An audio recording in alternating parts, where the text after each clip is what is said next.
Capitalism means private losses and private profits. It doesn't mean private profits and socialized losses.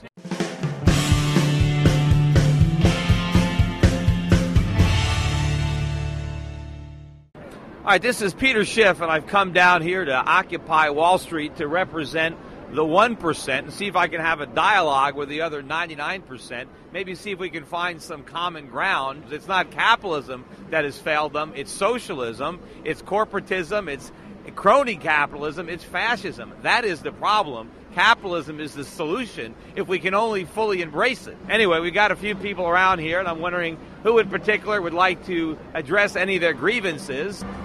Imagine compassionate capitalism. Is there such a thing? Could there be such a thing? Well, it's the most compassionate system I know, by definition.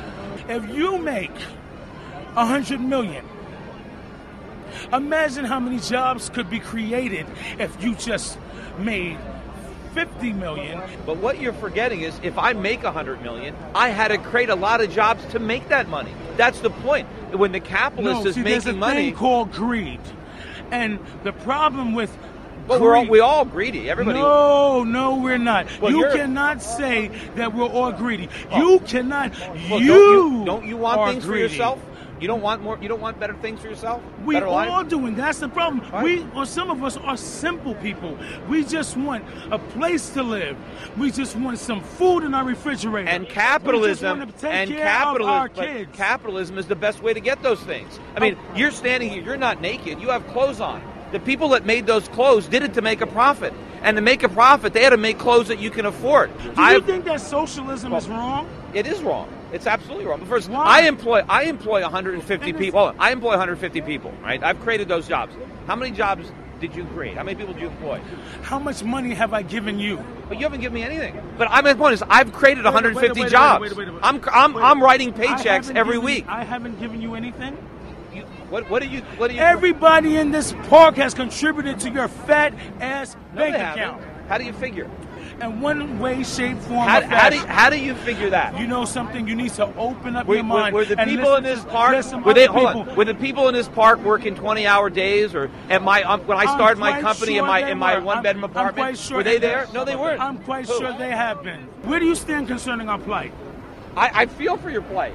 I knew these banks were going to fail. I wanted them to fail. I didn't want the government to bail them out. That's not capitalism. Capitalism would have let the banks fail. A lot of people on Wall Street would have lost their jobs if we had capitalism. Do you see this as a left-wing movement, or do you see this more as a populist, apolitical movement? Well, I think that people, especially young people, have a right to be pissed off. One of the problems people want is the forgiveness of the student loans. Why are there all these student loans? It's because the government guaranteed them. If the government minded its own business, then nobody could get a student loan. Well, there's never been a monopoly without government involvement. No, but my point is, if it wasn't for the government, college would be cheap. The tuitions would be low. It's only because the government subsidizes it and guarantees the loans. But who gets the shaft here? It's the kids. The colleges get all the money, and they stick the kids with the bill. They graduate with these worthless degrees with $100,000 or more in debt, and they can't get a job. And if they get a job, they're paying massive taxes. They're paying Social Security taxes to support a generation that voted in this Ponzi scheme before any of these people were born. They're paying income taxes. If there's anything left, they got to pay back their student loans, and they can't even discharge them in bankruptcy, and if they die, their parents are stuck with them. I think it's the corporations that get greedy and decide that, why would we pay someone $8 an hour if we can get someone for 50 cents an hour in India? If you go back to the 1950s, for example, America paid the highest wages in the world, much higher than we do today. Yet we produced the cheapest stuff. Our products cost less than products produced anywhere else in the world, and so we sold them all around the world. Why? How was it that we could pay the highest wages but produce the lowest cost stuff? It was because we had more capital. We had more capital because we had lower taxes and fewer regulations. What did you want to accomplish from coming to Occupy Wall Street? Well, I wanted to come down here because I see a protest movement and I agree with the sentiment, and I agree with the fact that you should be protesting. It's just, my point is, it's Washington that should be the recipient of the protest. You guys should be marching on the White House and the Federal Reserve demanding your freedom back. Look, Steve Jobs just passed away. He made billions. How many people here have iPhones in their pockets? I feel what you want is... He's not a humanitarian. He's a businessman. But dude, he enriched the lives of millions of people pursuing his own self-interest. I am not a ramp so that you can do an ollie in front of your camera. I actually want to have a conversation. The what? The 99% to 1% meme was just one meme out of many memes. What's a meme? I'm so sorry. A popular turn of phrase. Okay. So the catchphrase 99%. This is not 99% Park. It's Liberty Plaza. And the 99% catchphrase is not definitive of everyone here. It makes sense why a popularity meme would be popular. I understand you have to make money, but there's got to be regulations, because I believe in democracy, but I also believe in regulations. Right. The market has to grow at a sensible rate, right? It cannot grow too fast. If the market grows too fast, it will crash. See, the regulation we want is the market. That's the regulation that works. The same thing is with labor. A corporation just can't take advantage of its workers and pay them as little as it wants, because businesses compete with one another to buy labor. Did a corporation end slavery, or did the government do it? Did corporations? What does slavery have to do with what we're talking about? We're saying what there is a role for government in our society, and corporations cannot do everything. But slavery was wrong to begin with, so let's not even. It was government that created it. Government is there to protect property, life, liberty, and that's it. I mean, you mentioned Walmart. So what are you afraid that Walmart's going to do to you? What am I afraid they're going to do to me? What is Walmart doing? You should go and ask the employees that are working in sweatshop type conditions, that don't get enough hours, that don't have health care. How is it? Wait a minute. Then why don't they quit? I mean, Walmart doesn't hold a gun to their head if they can get a better job. So why did the rape victim get raped? What was she doing out late at night? Do you want to go back to 1920, 1930? What is this golden year that Republicans want to go back to? I don't want. What year? The 60s? The 70s? I don't want to go back to that technology, but I want to go back to that level of freedom. I want the level of freedom. There was more freedom for Women everybody. couldn't vote at some point. African Americans and others had to ride in the back of the bus. I'm telling you, you want to go back there. Look, we don't want to go back. I'm telling you, there's more economic freedom. There was more economic freedom. Yes, but a lot more. Social freedom and social justice. There's been memorials for Steve Jobs all over the place, at every Apple store. There's reporters that are all around the world that never asked one single question to Steve Jobs when he was alive. Why are you manufacturing your iPhone in China and you don't have any of your manufacturing here in the United States? And I'll tell you why. Because Do you think that's fair to the American people? Wait, the American people don't own those jobs. Steve Jobs has a right to manufacture where he wants. He does have a right to do it. And the problem is, we have made it too expensive for him to manufacture here. We did. With the government. The American workers want too much? No, because the we government want too much put too healthcare? much. Oh, it's the government's fault. Remember, the reason that employers want to lower wages is because their customers want low prices. Everybody in this park wants low prices. You can't have low prices. No, we don't. No, we don't. Do you believe that the federal government has a right to exist and to govern the lives of American people? It has the right to exist, but not in the form it exists today. It's operating outside the Constitution. Do you believe the EPA should be disbanded? I think it does a lot more harm than good. Do you believe the FDA should be disbanded? Yeah, I'd like to get rid of it. What about the FDA? The Board of Education? I think we should. What about the Board of Education? I want to get rid of the entire Federal Department of Education. Yes, it is wasting our money, and it is running up the cost of education. Sir, what I've learned... No, let me finish. What I've learned over the years is to never argue with a fool, and you, my friend, are a fool. Okay, so I'm foolish, right? You're so foolish. I just stumbled into all my wealth. I run all these businesses. How could you disband the EPA and the FDA and the Board of Education? Because it's not the Board of Education. You're talking about the Department of Education. Wait, did I call you an idiot? Did I call you an idiot? No, you didn't. All right. 30% of the homeless people in America are veterans. So when everybody says we support the troops, that's a lie. You support the troops when they're out there getting killed or shot, but when they come home and they're homeless and they got no jobs, you don't support the troops. I didn't even, and that's why I didn't even support a lot of these wars that put those troops over there in the first place. Let me But shake your hand. We're in but, agreement. all right. You're saying you're against the federal government, you wanted to change and all that, but you guys are the ones, or at least these guys here on Wall Street are the ones that are funding all the campaigns and putting these people in power in the first place. Right, but and then you do so because you know that they will enact policies that you want, and then you also know that once they do that, and you become friends with them through campaign fundraising and all that. That is the problem. That they will let you in the government, and you'll be like, "Hey, can I be Secretary of the Treasury?" If they had no power, there'd be no lobbying. There'd be nothing to give out. We don't want the government to be able to pick winners and losers, to say you get a bailout and you don't, you pay a tax and you get a subsidy. That is the problem. Do you know that for years I was on television and writing books warning about all the things that have just happened? I warned about the housing bubble. I warned that it was going to crash. No, well, I tried. Those people don't listen to me in Washington. You're talking about Glass-Steagall. The reason that we had Glass-Steagall was to counteract the damage of government-insured bank accounts. Wait, do you have a bank account? Yes, I have a bank account. Do you care what the bank does with your money when you deposit it there? Do you care about the loans? I do. Why? Do you worry? Because I don't want them to gamble with it. If the bank gambles with their money and loses, does it affect your deposit? Of course it does. How? It's Because insured by the government. Money. If you take out Glass-Steagall, they use that Nobody in this area that has a bank account has ever looked at the bank's portfolio to see what kind of loans they're making. We're in the 1%, No. and we're in the 99%. Well, what? Wouldn't you like to get into the 1%? No, you don't want more money. You don't want.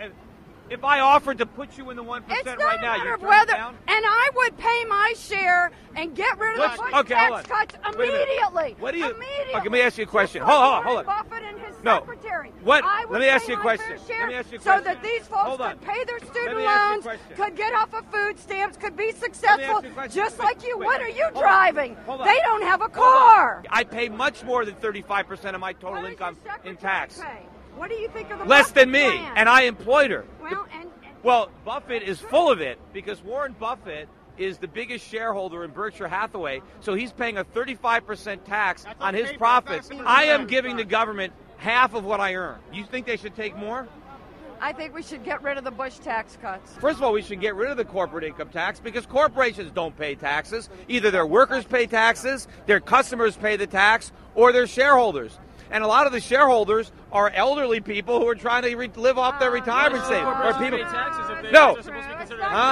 Tax people on the individual, the corporate level is a ruse. They're not paying the taxes. They're passing them on. College in New Zealand than for me to stay here and go to college. But you know what? If the government stopped subsidizing student loans, the universities would have to slash the prices, and then you can afford to go. You wouldn't need a loan. Okay. Thank you for the answer.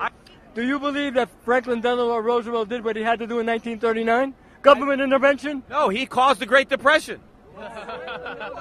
Yes, by doing exactly what Herbert Hoover did. What role did Wall Street play in this crisis in your No, they played a big role. Wall Street drank the alcohol that the Federal Reserve poured. But if there was no Fed pouring the alcohol, if Fannie and Freddie weren't guaranteeing all these mortgages, Wall Street wouldn't have originated them. So it was Wall Street working with government. But the source of the problem was government. Government started. That's how come when I was warning about the crisis back in 2004 and 2005, begging the Fed to raise interest rates, trying to get Fannie and Freddie out of the mortgage guarantee business, nobody wanted to listen to me. You know what the richest county is now in the United States? Washington County. It's now wealthier than Silicon Valley. Because it's all the money going to the bureaucrats. They're raising their pay. All the lobbyists are getting rich because the government is doling out all these favors. How can you how can you say that it's just the federal government when the people that were in the government, like Ronald Reagan, Secretary of the Treasury, was Don Regan. He was the Secretary of the Treasury then. In the Clinton years, there was Secretary of Treasury Rubin, and these guys were head of Goldman Sachs, head of Citigroup. And so these are the people that are actually making these economic policies. I agree with you on this. I want to get Wall Street's influence out of Washington. This is what this is about. So when you're talking about businessmen, you're lumping everybody in the same category as Goldman Sachs and J.P. Morgan and Morgan Stanley. They're not. But I believe you're stuck on the synecdoche of Wall Street. It doesn't matter that it's Wall Street. Because we're protesting here, it's still getting seen everywhere else. The rap on this movement is that it's anti-capitalist, anti-business, that it's that you guys are all walking around with copies of the Communist Manifesto in your pocket. That's not true at all. All right, well, clear it up. I've seen so many Ron Paul supporters and libertarians here, you'd be surprised. You sound like a libertarian yourself. 18 members of the Federal Reserve Board that have connections to the Federal Reserve are sitting right now on companies that receive part of the $700 billion TARP bailouts. What about the conflict of interest that exists between Wall Street and the Federal Reserve? You're 100% right. It's a disgrace. You know, when I was on television, when they first proposed, I was against TARP. I said, look, if there's a bank that is going to fail, you let it fail. You let the shareholders lose money. Let the bondholders lose money. Because if you bail them out now, it's a moral hazard, and we're just going to get more of that bad behavior in the future. You know, capitalism means private losses and private profits. It doesn't mean private profits and socialized losses. Banks are keeping interest rates artificially low to prop up the speculative activity on Wall Street. What we actually need in this country is higher interest rates, not lower interest rates, because that'll take the money out of Wall Street, put it back on Main Street. Businessmen can't borrow money at these low interest rates. I think if you're making more than $2 million, I think that's when we had the biggest growth in the economy is when it discouraged millionaires from paying themselves huge bonuses. They reinvested it back in their companies. They created jobs for the workers. And instead they sit on their cash now and they let the rest of us drown in debt and then sit on the street and go homeless. And it's ridiculous. So you think that I should pay 70% of my income above $2 million in tax? $2 million a year? Yes. I think your next dollar should be taxed at 74%. Okay, so if that's the deal, you know what I would do? Once my income got to $2 million, I would stop working for the year. I would furlough my employees and say, you know what? I've made my limit. I'm not going to work for 30 cents on the dollar. I'm playing golf. I'm going fishing. I'll see you next February. How about that? How come that didn't apply in the 1970s and 1960s? Because nobody paid those taxes back then. You know how many? I would much rather. The economy was booming when the effective tax. Because no one paid those high taxes. Direct correlation with the national debt and the lowering of the effective tax rate on the wealthiest people in this country. You're not fooling anybody. Oh, sure. I'm also at 1%, and I think you're making us look really bad. How do you figure? Because I think your facts are wrong, your logic is wrong. I don't my- want to get into a long discussion, but I don't think that you're helping. Well, my facts aren't wrong, but as a member of the 1%, what do you think? Do you think your taxes should be raised? Yes, I do. What percent of your income do you pay in taxes? 10%. How would you like to pay 50% like me? I would. Oh, really? Well, then why not write a bigger check when you pay your taxes instead of paying 10%? I would be I think. Well, no one's stopping you from paying more taxes. Yeah, and for many, many, many years until recent history, it was around 70%. It has only come down from 70% over the last 20, 30 years. Yes, nobody actually paid the 70%. There were so many loopholes and deductions. I'm glad you're talking, but I think there's many other 1%ers who would strongly disagree with you. Well, I can tell you this. Most people that make a lot of money, they're not going to work for 30 cents on the dollar. You know people who are going to work their butts off to keep 30 cents? I spent a lot of time in Europe, and trust me, there's a lot of people who work very hard there, and marginal tax rates are... No, they're not. They're not paying those kind of taxes. They're not. True. I lived in Europe. There are plenty of people in Europe who believe in investing in the state and being good citizens. You're shooting American exceptionalism, this American exceptionalism line that you're some kind of special cat. You're not, man. You said you agreed when I mentioned the fact that they're one and the same. Wall Street and the government is one and the same. And then, you're not going to change it from here. It has to be changed legislatively and in the ballot box because it's because of the rules and regulations that emanate from Washington. Wall Street is just trying to get its piece of that pie. No, but the appearance is that you guys are against capitalism and business, and this is the symbol. That's a tiny minority. Those are the diehard extremists here, and maybe some other people that are not extremists but are still pro-socialist or whatever. But I'm willing to bet the majority of people here are pro-capitalism. I'm pro-capitalism, but I don't think that means that... That's kind of what I'm thinking. That's why I wanted to come down and clear up these misunderstandings, because the movement is getting a bad rap. My fundamental point with you right now is that you should be joining this whole movement, and that the people that are listening to what the live stream or whatever, that are conservative might actually agree with a lot of us, because you all seem to think that we're anti-cap. I mean, who here is pro-capitalism? Who here is pro-capitalism? All right? That's a lot of hands.